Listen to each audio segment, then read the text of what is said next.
FSN Radio. It's all about what's next. Go to financialsurvivalnetwork.com and sign up for your free weekly newsletter. You'll also get 3 free reports. The Financial Survival Network. It's all about what's next. Welcome. You are listening to the Financial Survival Network. I'm Kerry Lutz, and it's May 30th, 2017, just after the Memorial Day weekend. So this is a perfect time to hear the message of Marc Bowser. Marc, your noted author, president and CEO of Empowering Enterprises and corporate training expert. Welcome to the show.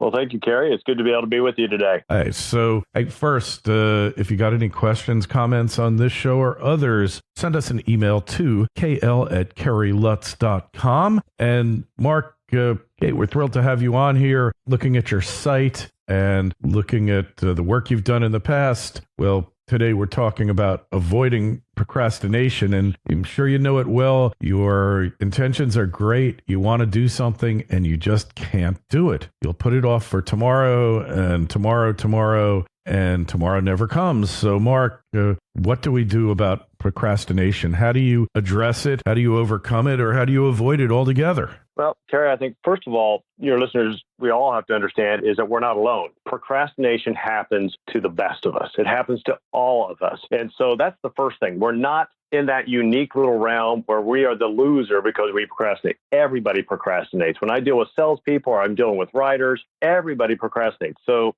how do we conquer that? Well, the first thing I think we have to understand is where it comes from. It comes from a fear of the unknown. It's a fear of we're not knowing what to expect if we start this project. We don't know what it's going to look like in the end game. And so I think that's the first biggest part, is understanding that it comes from fear. When I feel that fear, that I always go back to is a quote that Ralph Waldo Emerson had. And he said, "Do the thing you fear, and the death of fear is certain." So in other words, just start. If we just start the project, the book, the whatever it is that you're working on, that begins to take us to that next level. The second thing that I think about is once we start is don't worry about the end game. Yes, I believe, like Dr. Stephen Covey believed, that you have to begin with the end in mind. I'm all about seeing where you're headed and knowing where you're going. But when you start the project, you have to think about the present. And I think about it as living in a now compartment. And what a now compartment is it's kind of like when you think about it, Kerry, is you think about a submarine or you think about a ship, they're separated into compartments. They're watertight compartments. And so that if it's they hit an iceberg, for example, or spring a leak, they can actually close off that compartment and the rest of the ship stays afloat and doesn't go down like the Titanic because they're in a watertight compartment. So I think about a now compartment is that you think about the present. What are you working on right this moment? Don't think too far ahead during the moment, and you keep working towards that. And I think those are the first two things that people have to think about is procrastination is caused by the fear of the unknown, and that keeps us from starting. And if we just start and think about the present, that'll take us a long way right there. Yeah, so stay centered in the present, and I guess it comes down to do it one step at a time. Don't look. So if it's a very complex, long, involved project, or as our Canadian listeners like to say, or Canadian friends, project, you gotta do start with one task at a time. Focus on that rather than getting involved in how hard this thing's going to be. Absolutely, because many times we get caught up in procrastination because we don't know what the end game will look like. We know where we want to go, but we don't know the road to get us there. Well, sometimes it's none of our business to know the road to get us there at the beginning. Sometimes we're going on a road trip and all of a sudden they change the roads on us because of construction. So we have to go a different path. We still know our destination, but the path may change. And so I think all of us, we have to not worry about the path so much because you're not going to know every step of the game at the tip-off. Mm-hmm. Every coach, if they could see with prophecy and see the end game and see what the last 2 minutes was going to look like, they'd win almost every game. But they can't. So they call those timeouts in the middle of the game in order to process what just happened so they can figure out where to go. We have to do the same thing with the project. We just keep playing the game, but we change the courses necessary based on the circumstances that happen during the game. Right. Does that make sense, Kerry? Yeah. So I guess comes down to also, if I could paraphrase you a little bit, it really comes down to the journey, doesn't it? Oh, absolutely. And we're going to spend 99% of our time in that journey. And so procrastination is just something that gets you off the journey. And so if you can stay in the game, then we are a long way further down the path than 99% of the people out there. Most people don't overcome their procrastination, and most people are not as effective as they could be because they get stuck somewhere. Yeah. So it's about being effective, about compartmentalizing, and about the focus on where you're at right now rather than worrying about completing the journey, worry about making the first step. Absolutely. And then I think along the way is where the confidence is built is some certain little tips along the way that we can do. For example, one is today we call it the fake it till you make it. And everybody's heard fake it till you make it. And we think, yeah, that's an old cliche.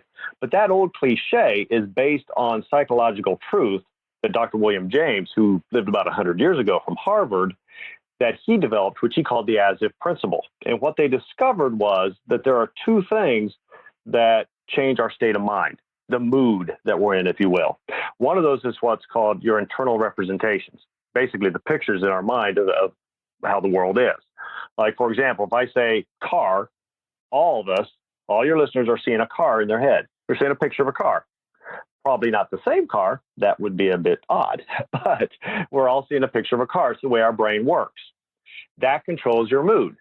So that's a slower way to do it, but it's one of the ways to do it. For example, if somebody's in a bad mood and somebody comes up to them and says, well, just think happy thoughts, see happy pictures, or go to your happy place is what people will say today. Well, what do we want to do when that happens? We want to smack them because that doesn't work too well. So the second thing that Dr. James discovered that changes your mood, your state of mind, is your physiology or body language. And that's where the act as if or the fake it till you make it comes in. Because they discovered that those two, our physiology and our internal representations, are linked together through what's called a cybernetic loop.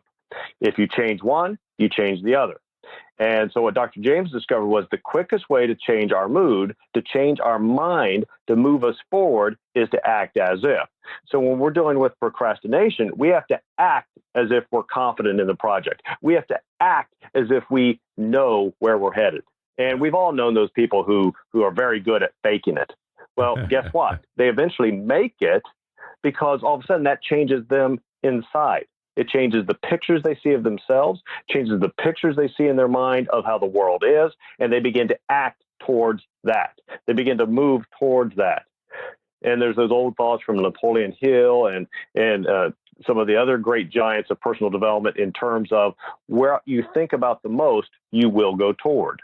And that's where the as-if principle takes that power. So if we stay in that now compartment, one bite at a time, if you will, and then we have that confidence by acting as if, by acting the way that confident person would act, by acting the way the person who would succeed at that project would act. And it sounds odd. It sounds funny, but it works. So I challenge your audience, give it a try. Don't trust me. Don't trust Dr. James. Give it a try and figure it out that it works yourself. And I guess it's appropriate to always remember, never put off for tomorrow what can be done right now or today, because you kind of get into this endless feedback loop of, oh, I'll do it tomorrow. I'll do it tomorrow. And, tomorrow never comes. Exactly. We are not even guaranteed of tomorrow. And so don't make your last day on earth your worst day. So actually it wasn't it was Augmendino. Augmendino used to talk about that if you begin to live each day as if it was your last day, how effective and how productive you would be.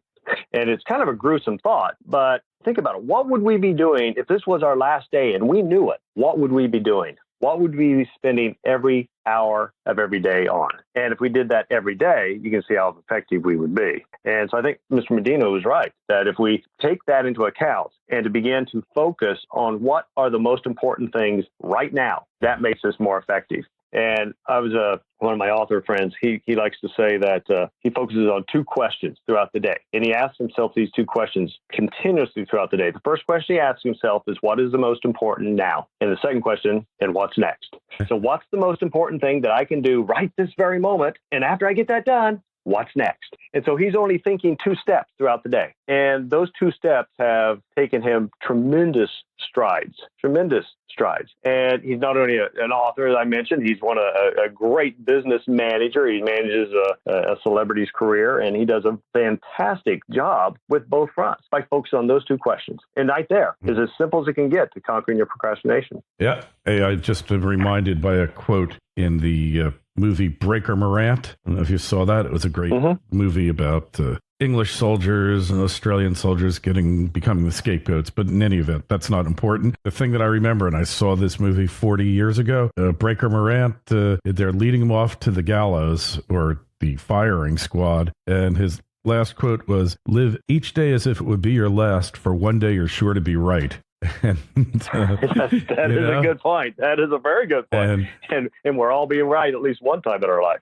Yeah. Hey, exactly. And, it inspired me because whenever I get bitten by that procrastination bug, and it happens to everyone. I think it is human nature, like you said, but I'll always go back to that quote: live every day as if it would be your last, because one day it's going to be your last. Not a pleasant thought necessarily to think about, but it's just the way it is. But we really need to always keep that in mind, that every day is a gift and it's precious. And I think if you do that, you'll not be in the situation where you're putting stuff off for tomorrow. It's a question of perspective, isn't it? Isn't it, Mark? It is. A lot of it is perspective and choosing not to get stuck. As a writer, and as I have other writers who talk with me about their writing and so forth, is one thing that always comes up is about writer's block.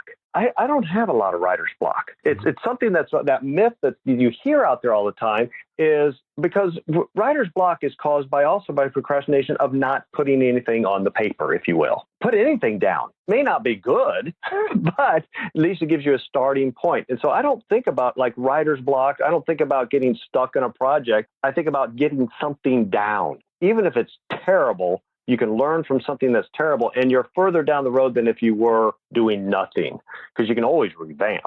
You can always revamp the project. You can always re-edit the book and so forth to make it better. And so blocking is what many times people think about. And when we think about, I don't want to get in a block, whether it's a project block or a writer's block, guess what happens? Well, we get in that block, don't we? Yeah. Because we just put it in our head. It's like that old cliche of the pitcher who's struggling, and the manager goes out to the mound and says, well, whatever you do, don't throw the guy a curveball. Well, what's going in the pitcher's mind is he's winding up. Don't throw a curveball. Don't throw a curveball. Don't throw a curveball. Oh, yeah. Crap, I just threw a curveball. It's because it's what went in his head the whole time. And one thing that just popped in my head is something you may not know about me, Kerry, is I was a competitive tennis player for many, many years, and really? Played high school tennis, college tennis, and up to the semi-pro level. And I'm thinking about one of the worst matches I ever played was during my college years. And I actually won more games but lost the match.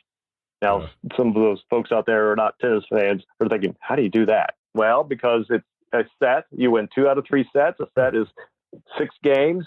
Win by 2. So I could win 6-1 and lose 7-5, 7-5, and I lose the match, win more games. Yeah, anyway, what happened was in that match, and it's still vivid in my mind, is I started pushing the ball instead of hitting it because I started getting afraid of making the mistake. And I think that's what happens with why we procrastinate. I started thinking not to lose instead of win. I started thinking, don't throw a curveball instead of hitting the ball. And it's made an impression on my life, even to this day, 25 years later, because of the impact I felt. You know, that sickening feeling when you walk off the court and you'll have to look at your coach, and it's kind of like, yeah. I mean, and the coach is, what's he going to say? What are you going to say? Because you all know what just happened. You pushed the ball and you chose not to win because you chose to try not to lose. And that's always disaster. Yep.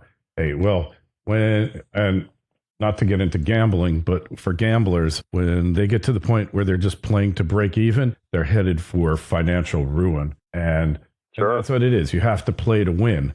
You have to be in business to earn a profit, not just to look. It's all about having fun and enjoying it. But if you're not going to make a profit, then don't bother. Exactly. It's my family owns a publishing company that deals primarily in the funeral industry, and I'm a sales expert, as you know, from writing Sales Success with Zig Ziglar and so forth. And so I teach a lot about sales. And I put something on social media in that industry on sales. And I had some funeral director from, I think he was from Great Britain, started combating with me and all this stuff. Oh, we don't want to sell. We can't sell. We're in the funeral. We don't sell anything. And I'm thinking, man, your business is going to go out of business very, very quickly if you don't think about selling, because he was thinking about not wanting to lose, because he was thinking about that he didn't want to feel bad about making a profit. Yeah. And think about that. If there's any business who's out there concerned that they are being seen, that they're making a profit, well, they might as well just close their doors right now. Because as you just mentioned, Kerry, it's all about making a profit. Can we serve while we make that profit? Absolutely. There's funeral industry, funeral directors. There's every industry in the world that serve. Disney, do they serve people? Yeah. But do they let you into Disney World for free? No. And it's you can do both. You can serve and make a profit at the same time. And I think there's nothing wrong with that. In fact, I think that's the way the free enterprise system works. Absolutely. Absolutely. Couldn't agree with you more. If you're not in it to make a profit, what the heck's the point of all this? Hey, let's get real here. It's important that you make a profit. That's why you do this. And you want to keep people employed. You want to help people. You can't do it by going broke. Especially your family's not going to appreciate it, and neither are your customers and your employees. You have an obligation to make a profit, and that's what it's about. So let's not forget about that. And hey, people want to find out more about you, Marc, about what you're doing, buy your book. Where do you go to do that? Well, one of the best ways to find out about the books I've written, my seminars, and so forth, and how to contact me is to go to www.markbowser.com. That's MarkBowser.com. And you can get my books in any place books are sold. One of the easiest places is, probably without wanting to promote them too much, is Amazon.com. You can just go to Amazon.com, do a search on me, and you'll find pretty much everything that's out there. And again, I appreciate you having me on, Kerry. And if I can ever be of service to you again, don't ever hesitate to let me know. All right. And hey, if you got, like I said, any questions about this you want to address to Marc or myself, or any other show that we've done, send an email, kl@kerrylutz.com. By the way, the Twitter feed, you can also tweet us, is @KerryLutz, and the Facebook page is Financial Survival Network. Marc, it's really been great having you on. We're definitely going to talk to you again. Success is no accident. I think when you master yourself, you up your odds of success dramatically. In fact, the odds turn in your favor, and you can't fail even if you're trying. So thanks for coming on, and we will talk to you again soon, Marc. Thanks, Kerry. Have a good day. FSN Radio. It's all about what's next. Go to financialsurvivalnetwork.com and sign up for your free weekly newsletter. You'll also get 3 free reports. The Financial Survival Network. It's all about what's next.